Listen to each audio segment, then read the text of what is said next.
So I'm in the F-86F Saber Jet at Nellis Air Force Base. I'm going to be doing a simple air to ground. Hope I can accomplish that, seeing as how I've done literally zero training in it. Excuse me. Or zero training as in zero air to ground training. So let's get the ground crew going. Crew chief, give me Chief, power. turn on the ground power. Copy. Ground power is now on.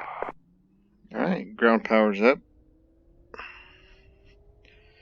And it looks like we will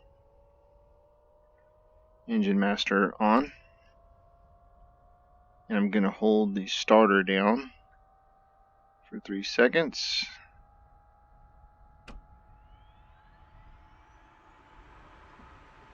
Till I get good. Let that come up. And 8 and over the 8 to idle. And let off the starter gen. Go up to battery. And we are spooling up.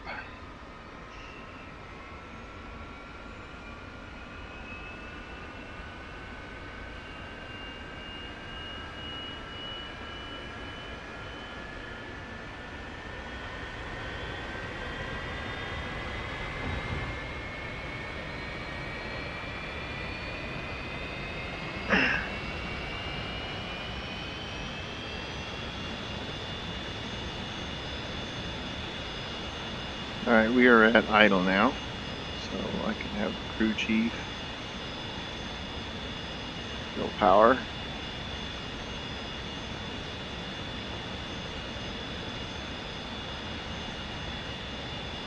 Chief, turn off the ground power. Copy. Ground power is now off. Turn my radio on. And get the canopy closed.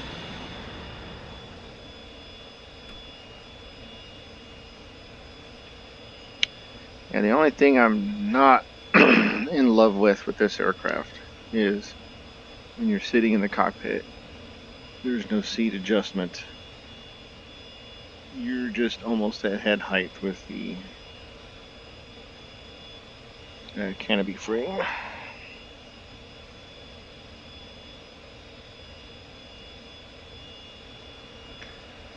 Let's go ahead and reset our hydraulics here. Clear that alternate light. Make sure speed brakes are in.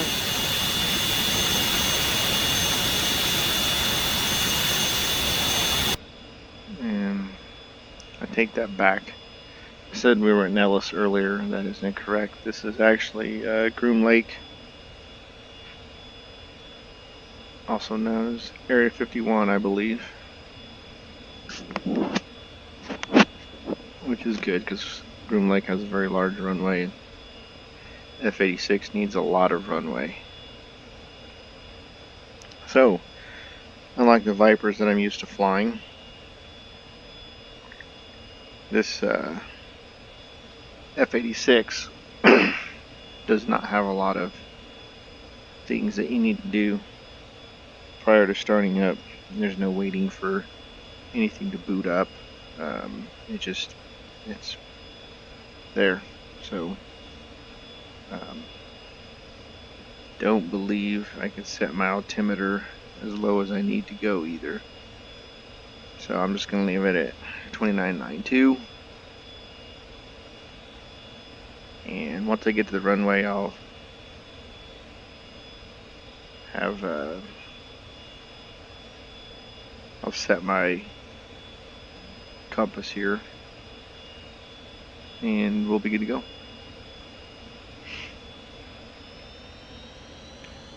And it does need a lot of power to get rolling,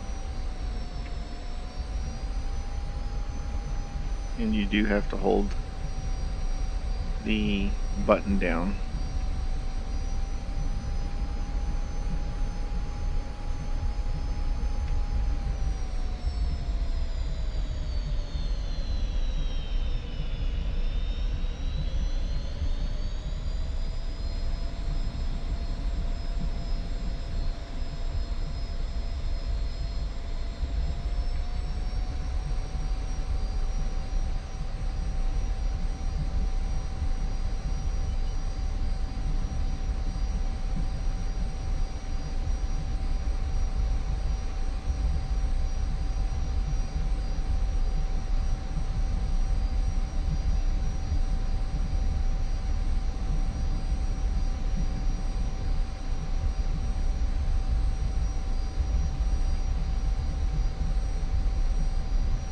Groom lake is 250.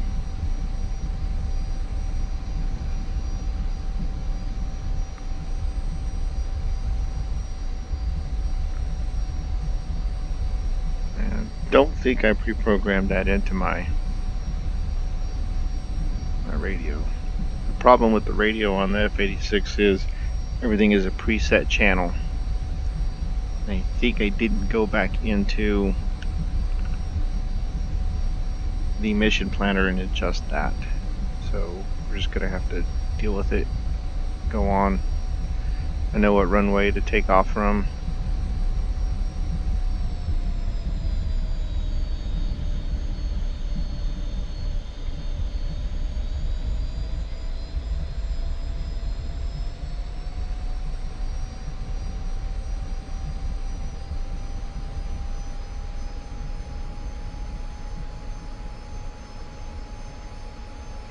Screwed up. Let my momentum stop me.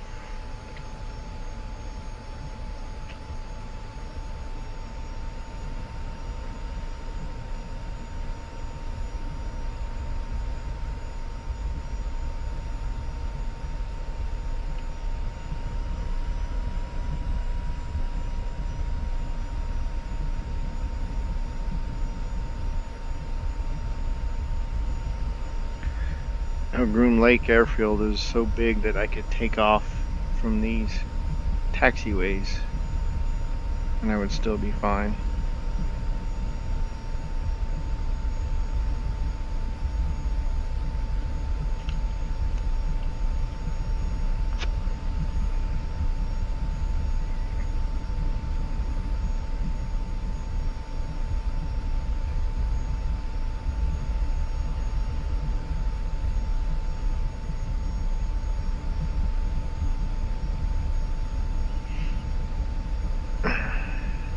Anyways, I got this airplane on the autumn sale, and it looked like a really fun airplane, something I've been wanting for a while. Actually got to a point where it was going to be a toss-up between this and the Harrier, and I know a lot of you will probably be thinking that you would have went with the Harrier. Excuse me. And that's fine. I'll get that another day. But the F-86, I think, was a good pick as a good challenge for me. Truly is a challenging airplane. I've already flown it a few times, and you really have to fly this airplane. It's once you get it trimmed, it is actually really good to fly. Excuse me. Now, some of the things I've noticed flying already is it's fast. It doesn't like to slow down. Very little in between with the throttle. You really have to chop the throttle, and then it wants to slow down. When you have a throttle position set, it holds it really well. It doesn't matter what the altitude is or what you're doing, you're maneuvering.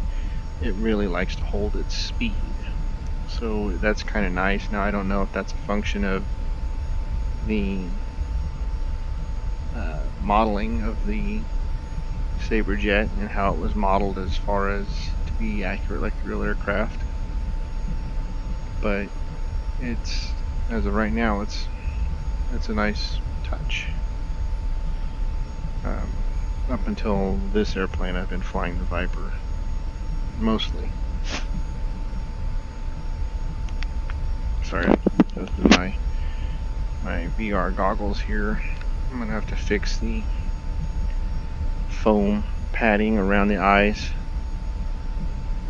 I think this is the runway coming up here, or a runway.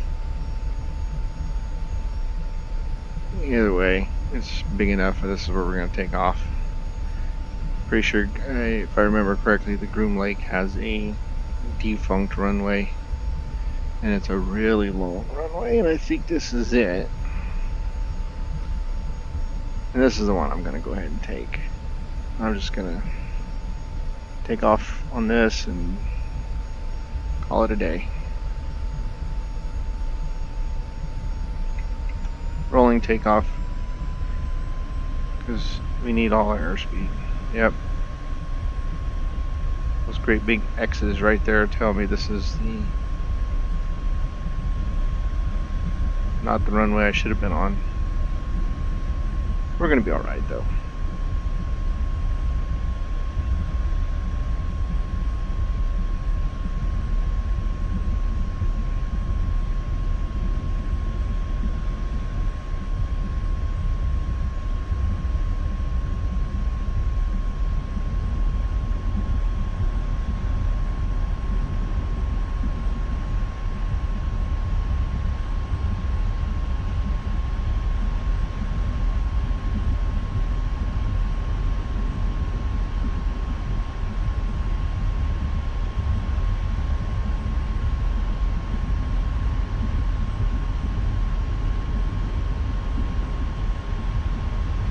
About 150 knots.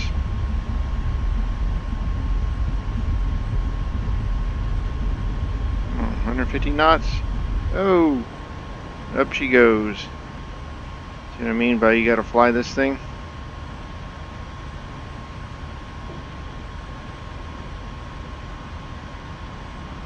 And it needs lots and lots of trim until you get on speed.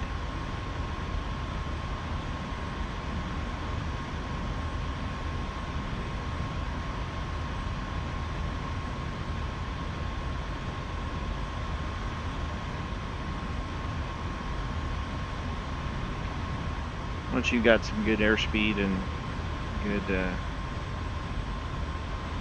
altitude going, I like to bring the RPM down into the green band.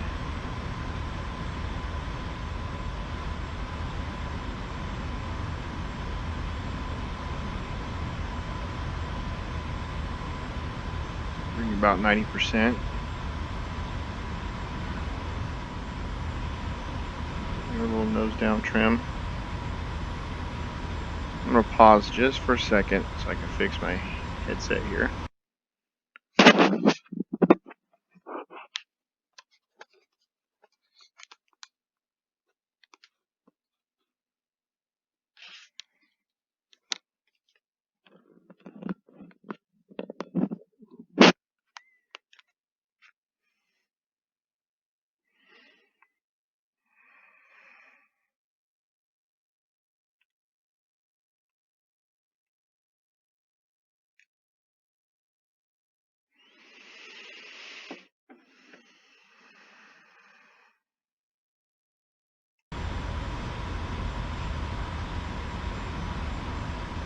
Okay, I am back.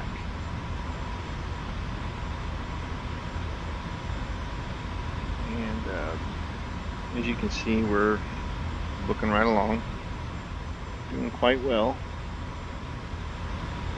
Here's the thing, this is what I'm talking about with the seat position. I am sitting in my computer desk chair with the chair elevated to the max, to its highest setting, and from the cockpit view it looks like my head is at the same height as the side rails. It makes visibility a little suboptimal. It should be somewhere about there. That's me sitting up in my chair.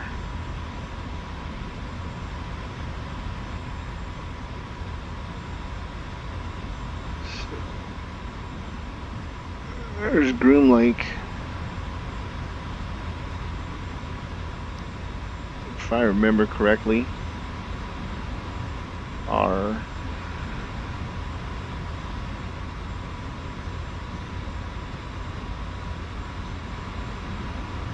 attack is south of here. I'll get turned around here.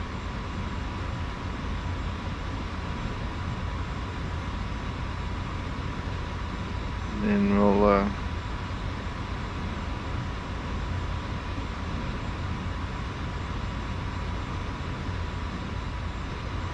see what I mean about having to trim this thing constantly.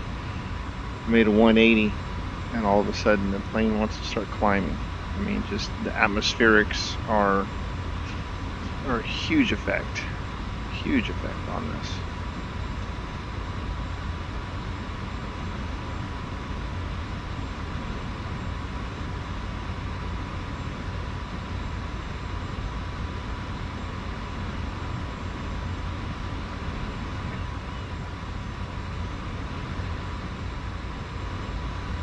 Alright, I'm going to bring up the F10 map. See where we're at in relation to. Alright. Looks like due south.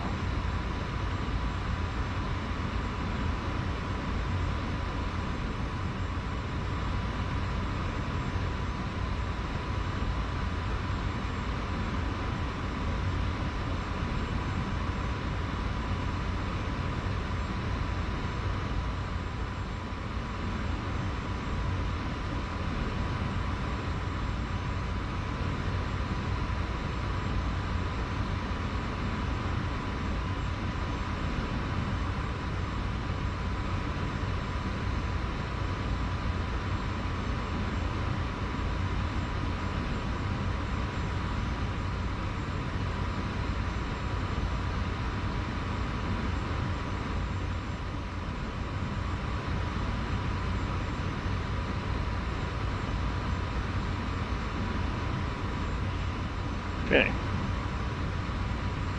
Without the use of MFDs, they have flight plans put in for us. Things will get a little more interesting when it comes to finding targets. So, the F10 map is going to come in handy, as well as dead reckoning and just using your eyes to navigate and seeing what's out there.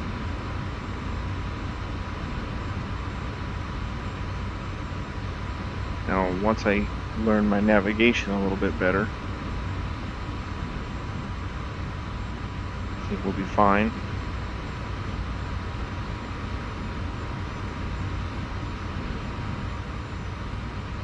Let's go ahead and power up our guns. And we, oops, accidentally went into the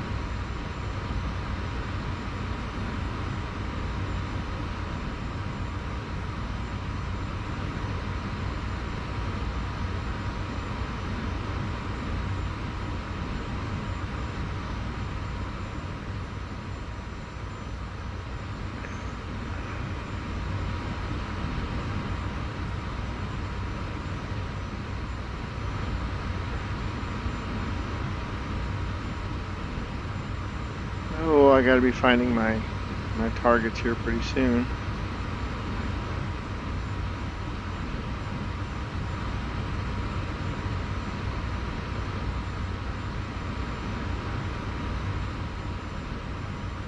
Oh, I know I'm out here somewhere.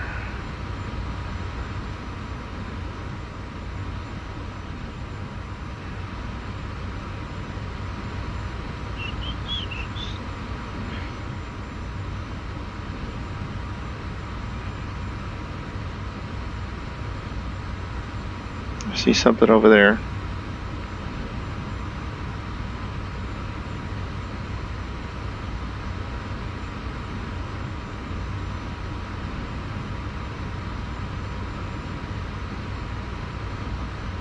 think that's the mountain range that leads to Creech Air Force Base.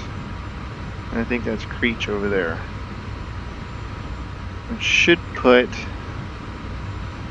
my targets in this valley.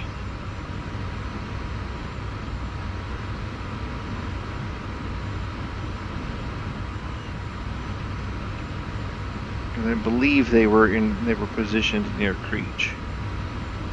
And so with that, they gotta be in this area somewhere. Because yeah, that's where Indian Springs as I knew it back in my day.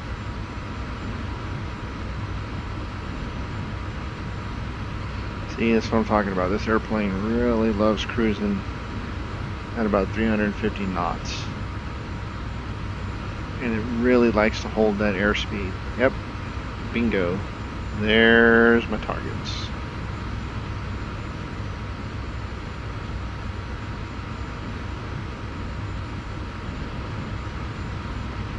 So,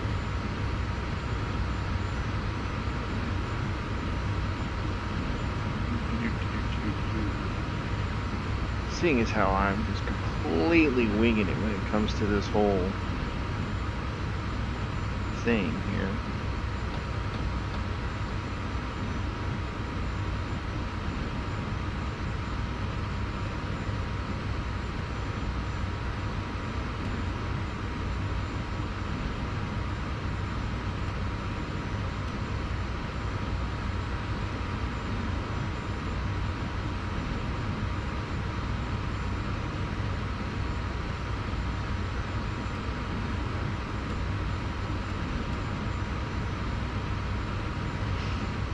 Okay, I think I've got some rocket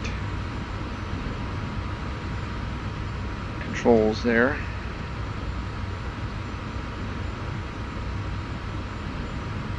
So, I've just armed the rockets to single, jettisons off, and the rocket fuse to instant.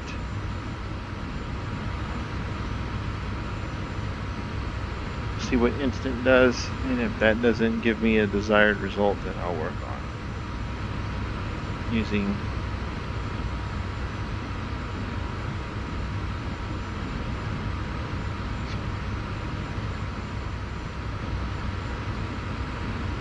Alright, so here we go. Rolling in on our targets. Everything is visual. There's Creech Air Force Base, which is good because if I have to land, I can land there. I don't have to fly too far. With these guys up close, I'm not ready for them.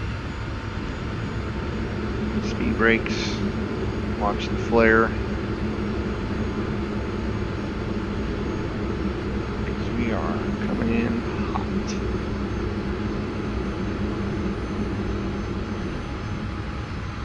Try not to overspeed. See what happens. See what the range is.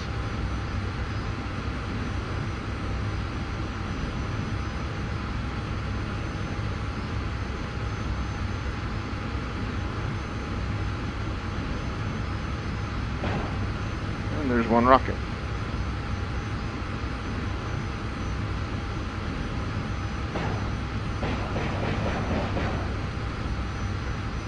Whew. Very well. That's pretty simple. Instant fusing. Oh boy, we're getting shot at. I know that sound. But unfortunately, you have no way of knowing how many missiles you have until. So if you go single, at least then you can count your shots. It looks like I've got 8 rockets left. You have to be in close. As you can see what I'm talking about, look at my airspeed indicator. It really is not bleeding off its speed that well, which is fine. I like that it can carry its speed through a turn. Unlike the Vipers, it seems, and then it just picks it right up as it comes back out of it.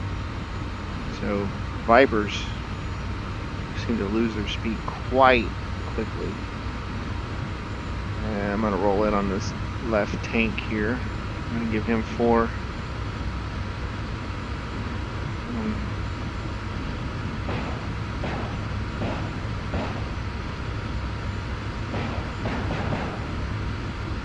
And I'm out. And that's it.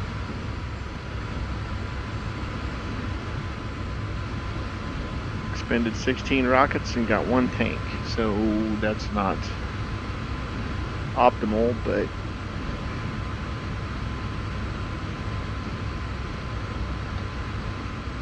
it is nonetheless, it was easy use. We can put the guard down now. We don't need those rockets anymore. The delay doesn't matter. But we are right here at creep, so if I needed to, I could just do a visual landing here at Indian Springs and rearm.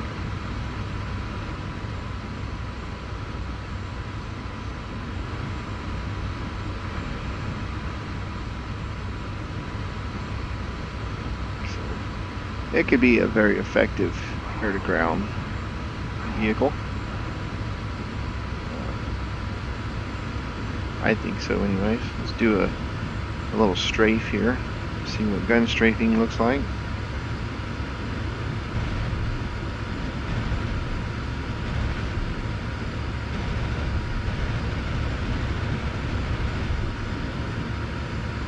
Woo! Not bad. Seems a bit easier to ground strafe because it's pretty straightforward. You're not chasing a computer that's computing everything for you. You just put the pipper on the target, know where your bullet drop is, and give her hell.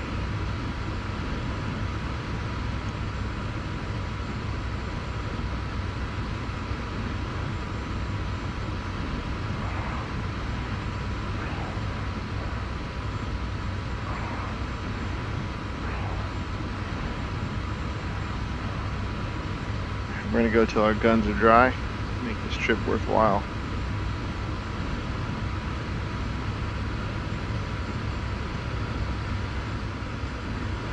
Not quite at a 30-degree dive angle.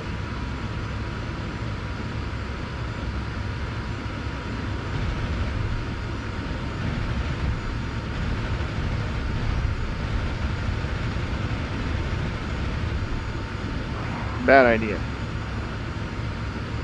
We were shooting back. Yeah, that was a bad idea. Didn't sound like I took any hits though.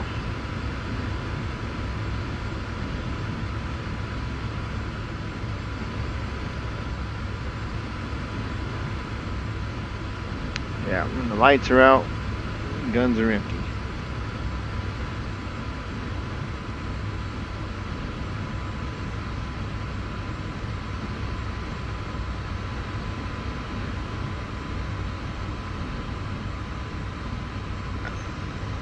Hitting them, but I'm not taking them out. I'm gonna take a little bit more than 50 caliber rounds.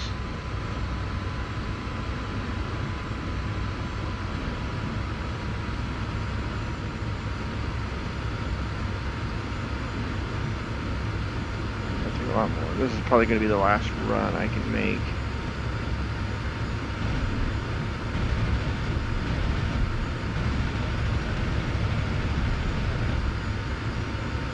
And that's it. Guns are dry.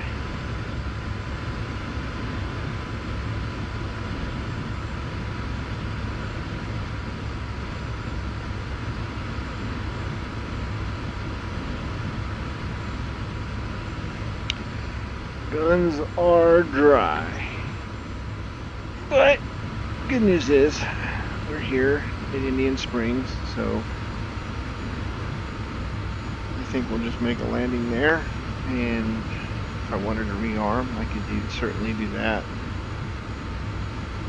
If I wanted to, I can carry on to Vegas over there. That way, you run into Nellis. Vegas certainly got the fuel for it. These things are really good on fuel because you don't have an afterburner sucking it all down, and it likes to go fast. So there's my runway.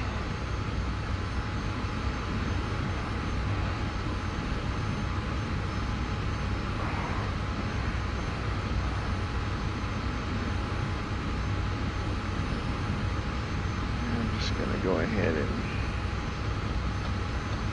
add off. We don't need that.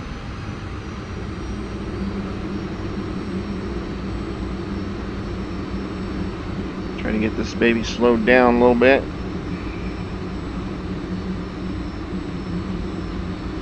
Get my flaps ready.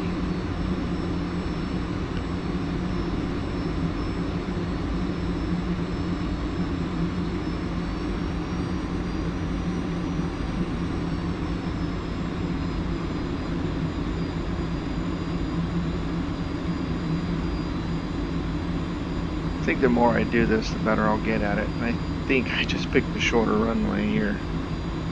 We'll see what happens.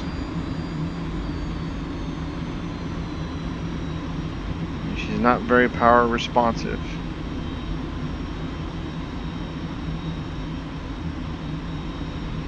Get my flaps down.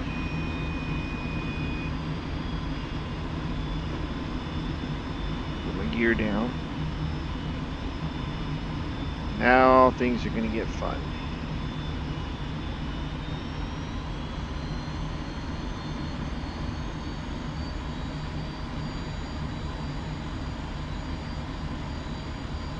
No ILS.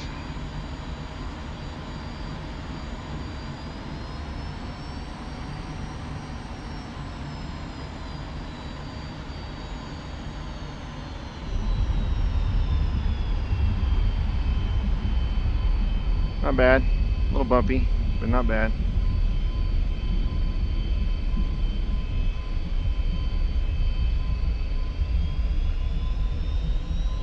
Not bad.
Ooh, look at that.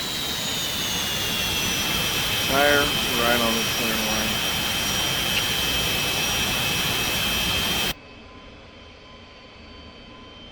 Sweet.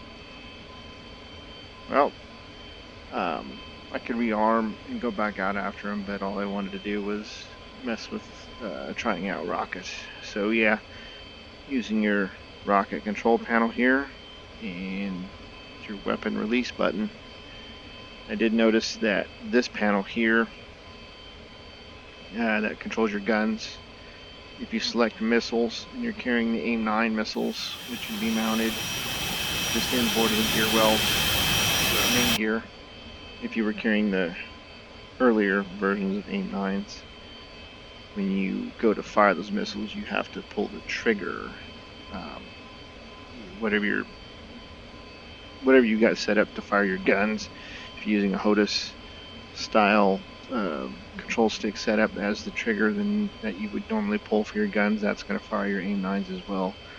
And then your pickle weapon button that you have set up for dropping bombs and other munitions, that's what's going to fire your rockets. There's plenty of tutorials out there for that, for those of you that are curious like I am. I mean, I don't know everything about this airplane. I just got it a week, or when the sale started, autumn sale for DCS, and just been learning it over the past few days. Taking some time to get in it, fly it, learn it. The biggest obstacle right now for me with this is learning the navigation and the comms. As far as flying it, the systems, starting it up, operating the weapons, so far got all that down. It's just learning navigation and the navigation box. This is the comms, understanding what frequencies are on the preset channels, how to preset them for going into multiplayer mode. I understand how to do it for offline missions like this, but multiplayer it's going to be different. IFF, of course, you have an IFF that's working. So yeah, we'll go ahead and shut her down.